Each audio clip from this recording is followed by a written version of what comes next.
Yes, Matt, I'm here. Appreciate the time. I guess, have you, I know you've talked about using health apps for various reasons in the past with players' health. Is there an app or a technology that you guys plan to use to track the well-being or even monitor COVID-19 within your team or the campus? No, I don't believe that there's a particular app that we'll be using. We'll continue to use our science-based apps that will track player load and fatigue. But Matt, we'll continue to, first of all, obviously, as you know, we will test, we will temperature check, we will use personal spacing and distancing. Obviously, you know, and you've been, everybody is well versed on all the CDC guidelines. So I don't know that you want to keep going through this with me, but we're going to have to, you know, use masks in our training. We're going to use masks indoors for our training. When we get outdoors, we're going to take the masks off. So we've got all of those things in place, but there won't be a particular app, Matt, that we'll be using per se relative to tracking temperatures. We will do temperature checks as well every single day to monitor all of our players. And then my second question is kind of recruiting related. Have you heard from the NCAA on when you may be able to get recruits on campus? And if so, if there's a possibility that they would be able to come in for games? Yeah. So we know we're not going to see them through the month of July. That seems to be pretty clear. So now we get into August and everybody's wrapped up in camp. We don't see to be that that's going to be reasonable. School starts on the 10th. So we seem to think that with all the precautions that are being taken relative to your own campus, relative to testing, how is it that you can fly in somebody, a family that hasn't been tested, put them up on your campus, in your hotels, and let them walk around campus freely? I just seem to think that it's going to be hard to navigate through this in the fall. So there's still work to be done. I don't think it's going to happen quickly. If it does happen, we'll be excited about it, but we'll be very cautious and we'll have to ask a lot of questions. So I guess the long answer to the question is we're operating as if you will not visit this campus this recruiting season, and we have to take our campus to you.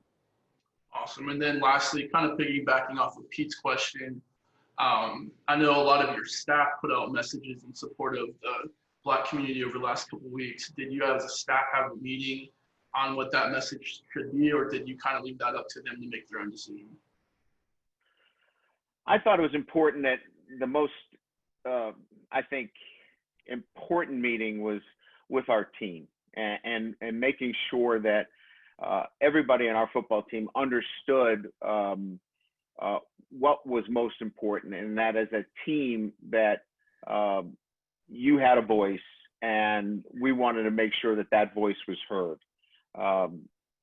And then from a coaching staff, I wanted them to be free to express their own feelings and their own opinions. And so that wasn't crafted, that wasn't talked about, that wasn't held in a meeting forum. The only meeting that was held was to bring our team together and really give them a platform and an opportunity to voice their concerns and what we needed to do moving forward. Appreciate it. You're welcome. Coach, the next questions will come from Eric Hansen of the South Bend Tribune. Okay, Eric. Hey, Coach, how are you doing? Good, thanks, Eric. I know that you referenced the schedule that's going to be coming out Thursday from the Oversight Committee. I'm curious, how comfortable are you with kind of the structure that they're going to let you work under? And then also, when do you feel like in that structure you're going to get a sense of, you know, what your team is like? For example, Jeremiah Wusu-Cormo was a guy that kind of accelerated through the off season and so forth. When will you get a sense of ascending players like that and position competitions? Well, I still think it's going to take time through August because, the summer access is 2 weeks of walkthroughs. So you're not going to be able to see much in the walkthroughs. That's really going to be spring installation, if you will. That's going to be all the install that you didn't get in the spring is really going to take place during that period of time. So those 2 weeks with a football, that period of time, will be meetings of install. They won't be an opportunity to see the skills kind of on display, if you will, because that's kind of the genesis of your question. You're going to have to get into football related activities and movement, and that doesn't happen until, for us, if we play on the 5th, that doesn't happen until the 7th of August.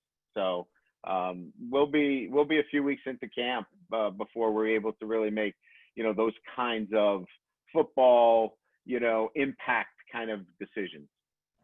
I know that you were just on a show here about a half an hour or so ago, and you mentioned in it that the games scheduled for the NFL stadiums might be moved back to the campuses. How realistic do you think that's going to be, and what are the positives of making such a move? I think those are all under consideration. They're not my decisions to make. I was answering a question as to what are the things that are kind of in flux right now. And one of the things that we have to kind of keep in the context of what our schedule looks like is, what happens in the Big Ten, what happens in the Pac-12, because those are the two impactful games that influence our schedule outside of maybe Western Michigan, because we feel pretty whole, or we're going to be feeling as though we can be whole with the ACC. So that, coupled with the venues, become schedule issues that Jack Swarbricker is going to have to negotiate and work out. The NFL is talking about capping attendance in stadiums. So questions come up like, does it make sense to go to an NFL stadium that seats 60, 70, 80,000 and have 25,000 or 30,000 in it and impact the gate to a level where you can't afford really to be there because it becomes a losing proposition? So I suggested that those are more things that have to be worked out, Eric, before we can say this is the schedule. So we've got a couple of months, but I think these are the things that people should keep an eye on that still need to be massaged. Last one from me is you added a couple of grad transfers recently, Nick McLeod and Trevor Spates, if I didn't butcher their names. That's good. What do you like about those guys, and are they going to be with you through the whole summer? We'll start with the likes.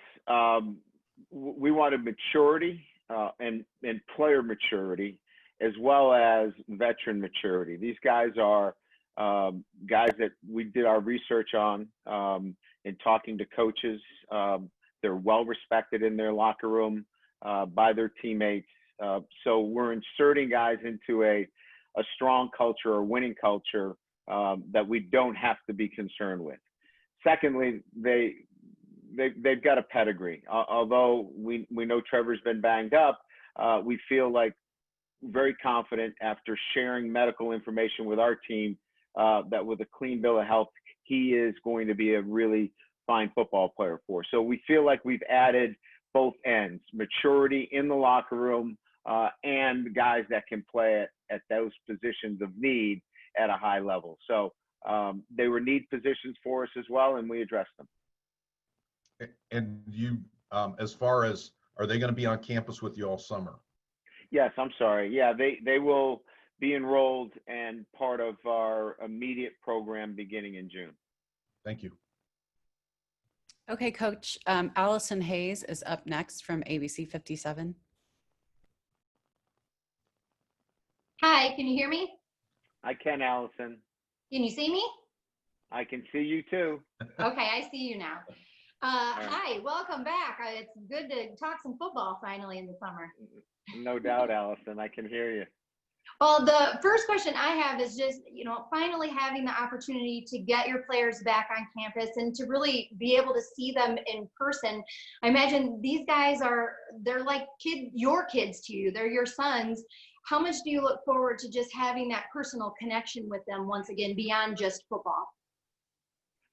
It's going to be great to see them. We miss them.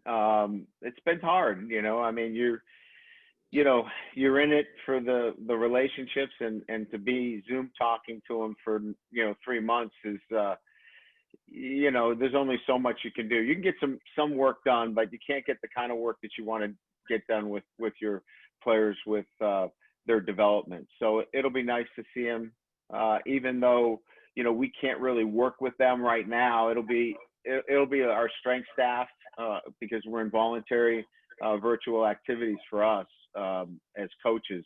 So, but it'll be nice to see them on campus. We'll be able to run into them. But again, it's nice to get this process moving. And you said that you've had the opportunity to speak with them on racial topics and issues. Are there resources available through the university, through your support staff, for them with racial issues, but also with maybe mental health issues of dealing with the pandemic and quarantine and things like that? Yeah, and our team has been, and again, when I say our team, our entire athletic department team, including mental health specialists in our field of sports psychology, have been available to our players, and they've used them during the pandemic. So this is something that our players know as a resource. If they need somebody to talk to, they've been there, and they'll reach out, as well as talking about other issues that are part of our society today. We have a great team throughout our campus, and it just doesn't stop within football. It cuts across our entire athletic department, and so our players know, and they clearly understand when they need to, and if not, we're there as coaches to present those options to them.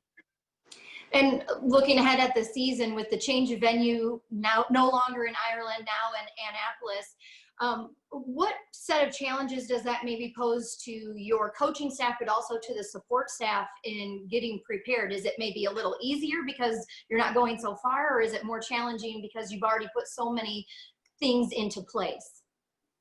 No, I think it'll be an easier transition for us to go to Annapolis than making the trip to Ireland. Though I will say, if we weren't, obviously in this pandemic, the trip was not a difficult trip. There is a lot of moving pieces, but we were comfortable making the trip if it was in a normal circumstance.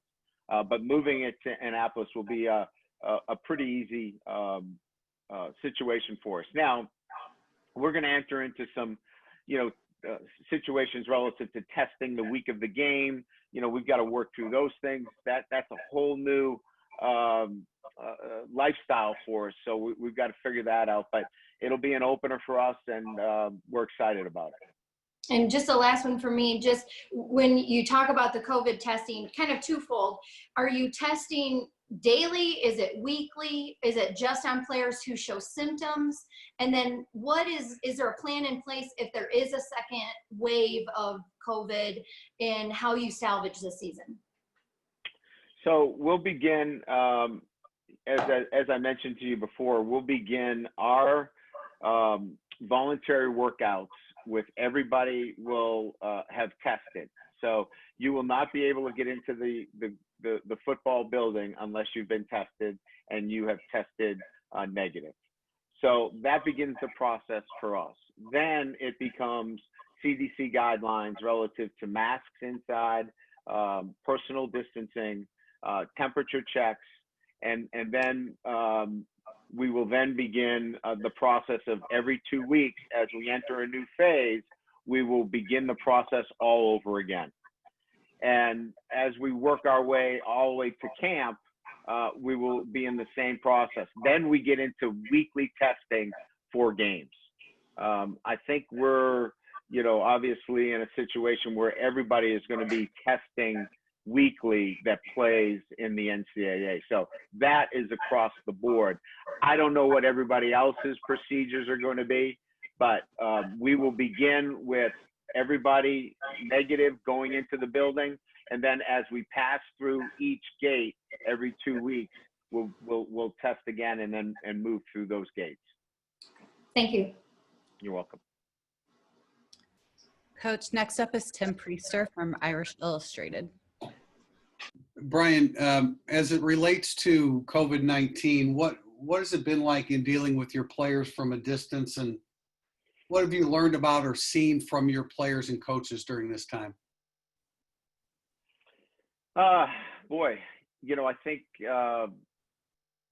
I just, you know that there are so many things that you can do and accomplish, even if you've done them all your life one way, that you can accomplish so many things if you just come together and you talk about it and you find solutions. And we found solutions to voluntary, virtual weight training. We found solutions to online learning. We found solutions to continuing our SWAT teams. And I just think that the power of communication has taken over. And if you're doing a really good job, Tim, communicating and touching base, you can accomplish a lot of things. You don't have to be face-to-face meetings every single day. You can do these things through proper forms of communication. So I think, the onset of this horrific time that we've gone through has opened up our eyes that if we're just better at the fundamentals, we can still get a lot accomplished. Did any parents or players express a concern about returning to campus? Did you discuss that with anyone? No, but what we did say was that this was not a mandatory event, that you don't have to come back, obviously. What we're giving you is all of these protocols and procedures. But if you feel uncomfortable, you need to let us know. You're not going to lose your scholarship. We're not going to pull your scholarship if you don't want to come back. These are very difficult times. Call us, talk to us, tell us what your concerns are, and maybe we can make the adaptations necessary to accommodate. So we've been fortunate that we've had a few phone conversations about some things that enlightened us that we're learning about, but it's been a very productive conversation with those that have had additional questions about certain things on the reintegration. And then with regard to the 12-game schedule, other than, as you mentioned, the possible change of venue, do you anticipate that schedule being played the way it is set now? Is the Pac-12 still a concern that you'll be able to play those 2 games against those opponents? Well, we're hopeful. We don't have anything tangible. I think, Tim, as much as we do. Certainly, Jack has had some conversations, but we don't have anything that we can tell you publicly that we've got a confirmation from the Pac-12 and the Big Ten that these games are definitely going to happen. Once we do, we're going to make it public because we want that to be binding. So we're kind of in the same boat. We're waiting for some further clarification on those things, but we've got some backup plans as well. Yeah. We kind of like it to be binding too, so we can schedule some flights. Yeah, I understand totally. Hey, last night you were with Scott Van Pelt, and you may have addressed this when you talked about the Unity Council and the local government and the national government, but I just want to clarify because you said I failed as a leader in my platform to make the kind of change that was necessary to not let something like this continue to happen. Is that what you were referring to, or is there something that the players brought to you that was more than that? No, it wasn't the players. I'm in a very, look, I've run a foundation for the last, 10 years that has made incredible change and affected hundreds and hundreds and hundreds of people's lives in a positive way. And I sit here now and I look at, you know, our country and see the systemic cultural, you know, racism that is still there. And I feel like I missed it. If I could have been focused in on something that was still there, I could have made a difference. And so, you know, we're focusing, my wife and I are focusing our attention in other areas and eradicating systemic racism is one of those areas. And that was my comments last night on Scott Van Pelt. Last thing, you also mentioned about probably having a smaller playbook when the season starts. How much is that tied to the 14 missed practices in the spring? Well, I think the comments are tied to not really being able to dive into the specifics of what we lost in the spring yet, to be able to determine how far we can go with our playbook in those 25 practices. In other words, how much of a difference does it make when you don't take snaps in the shotgun for 14 practices? Does that affect what you look like in August? Does it affect what it looks like when you don't get routes on air and 7-on-7 and pat and go for 2.5 weeks? Does that affect what it looks like in the first week of August? I'll better be able to answer those questions when I see the first 3 or 4 days of practice. And so I'm preparing for a shorter playbook because I think it's going to affect us. And because of that, I want everybody to be prepared that there'll be more to come after week 1. Thank you. Yes. Next up is Pete Sampson from The Athletic. Brian, I was curious, you sort of referenced this a little bit earlier, but the thoughts of how you hold staff team meetings in person, and then how you sort of adapt to that if, you know, a quarterback tests positive or a coach tests positive, so you can avoid the entire group being lost. Well, I think the first thing that we tried to make certain that we all were aware of was when we got together is make sure you have a replacement. Because what happens when you go down? So, and putting together, you know, all of our meetings, what happens if Tommy Reese gets sick? You know, where do we go? You know, and for that matter, what happens if I go down for 2 or 3 weeks? Where are we going? And so the mandate was, let's not be in silos. Let's not be in silos of information. Let's share information so everybody clearly knows what path we want to take with regards to everything that we're doing, a great amount of transparency. So all of our meetings have been, you know, these Zoom meetings with great transparency and great interaction on a day-to-day basis. And we're going to have to continue to do that as we move forward so we can shift and move and hand off information as necessary. Some schools have done this, some haven't, but when you go through the testing later this month, do you anticipate Notre Dame announcing, hey, we have 2 players who tested positive, or 2 members of the football program, you know, something of that nature that alerts people essentially how you guys are doing? You know, Pete, I've seen that as well, and it's a really good question, and I don't have an answer for you. You know, I would defer that to Katie and how that is going to be delivered. It's not one that I could give you an answer to. I think you'd have to take that up with Katie. Sort of changing gears a little bit to the sort of social circumstances, and you know, you have the meeting last Monday, and I think there's a difference between, hey, we're going to support you as players, and we're going to amplify your message through our channels, whether it be, you know, Twitter or Instagram or just sort of on the Notre Dame website with Braden Lindsay's essay. What sort of led you to go to option number 2, to not just say, hey, we're listening, but we're going to amplify what you have to say as a player? Because our players aren't outspoken. They're articulate in their message. They're thoughtful.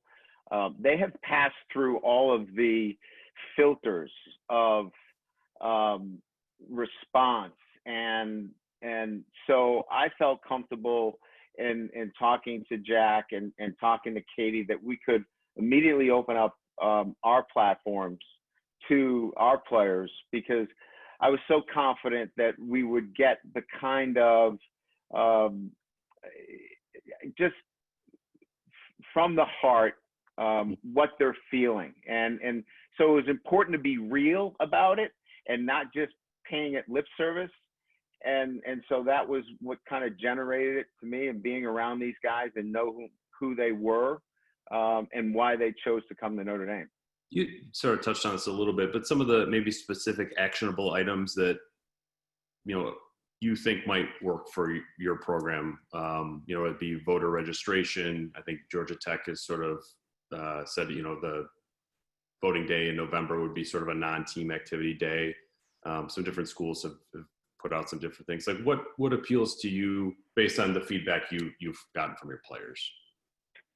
Where I'd like to start is a unity council where I have some of essentially a cross-section of players, from our younger players to our most veteran players, that represent the thoughts and the ideas of where they want to make an impact. It might start in our locker room, and I hope it does. Some actionable items that we need to do to be better in all the things that we're talking about. And then what can we do on campus as a unity council? And I want it to grow from within this council, this unity council that represents us. So we start there, where we have voices there that can create this. I don't want to be the driver of it. I want to be able to guide it. And then I think, you know, it's, as I told our guys, I said, look, this is about who you elect locally as much as it is who you elect nationally. And just gave them a little bit of what my thoughts were in terms of what we could do, you know, locally. And then as their time becomes a little bit easier to manage, then maybe you can start to scope it from a national perspective if you have more time. So that's the more actionable items. And lastly, Roga, the players on the Unity Council, who is that comprised of, or the coaches and support staff as well? I've just developed it. It will not just be players. We will have some support staff that is on the council as well. And we're going to have, again, a cross-section, male, female, African-American, Black, white, Hispanic.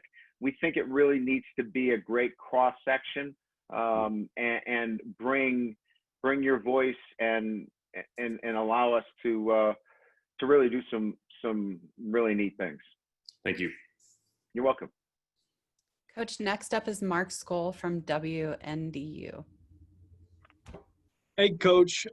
During a time like this with the coronavirus and everything that has been going on in the country, how important is the culture of a college football program, and do you like what you've seen from yours? Well, I think the culture of any football program is on display during adversity. And when adversity hits, I think the true culture of any program is a bright light shines on it, and you get to see it for what it really is. And I'm proud of our players. I'm proud of our coaches. We're not perfect. We have things that we've got to get better at. I've mentioned our Unity Council needs to work. We need to work on things that we can be better at when it comes to dealing with racism and dealing with social inaccuracies that are on our campus, that are in our programs. And so, look, nobody's got this thing locked down as being perfect, but I think that adversity shows your culture, and I think we've got a strong one, and we've got strong players that have the ability to overcome, you know, these adverse times. Now, what do you think you can get out of your team once practices start and you say, hey, we're moving in the right direction. We're moving towards what I want my football team? I have no idea. I had no idea. We've had like 12 weeks of sitting on the couch. These are highly motivated, extraordinary athletes that are passionate about playing football, but they are deconditioned. Matt Bayless will be challenged, and his staff over the next month to gradually bring this team back to what level they need to be at before we even start to talk about getting into a three-point stance. So I have no idea right now. My expectation is because of the makeup of our group and the staff that we have, we'll get them back there. But to really give you an indication of what they're going to look like right now, hard to say. Last one from me. Coach, what do you imagine the game atmosphere to be like the first time you run out of the tunnel at Notre Dame Stadium in the fall? Well, I think you're going to everybody's just going to be so excited to get back to the release and just, get away from how difficult times we have gone through, and that we can really enjoy just watching a game and putting it in perspective that this in fact is just a game. We don't have to boo, we can cheer. We can cheer these student athletes. Well, you don't have to cheer for me, but you can cheer these student athletes and just take in a Saturday afternoon at Notre Dame Stadium and take it for what it is, just a special place. Thank you, Coach. You're welcome. Coach, our last reporter is Lou Samoji. Never Coach, laugh. can you hear me? I can, Lou. Okay, good, but you can't see me, so there's a blessing there too. No, you. What I wanted to ask was that once the players are quarantined into Morris Inn, how are they limited with contact with like non-staff members, and I'm talking like hotel staff, and can they go out and run? Can they throw passes on their own or have meals together? How does that all work? Those are good questions. So, during the first phase, and again, I want to emphasize that being in the Morris Inn and selecting the Morris Inn is because they have a lot of experience dealing with students that were there during the height of the COVID pandemic.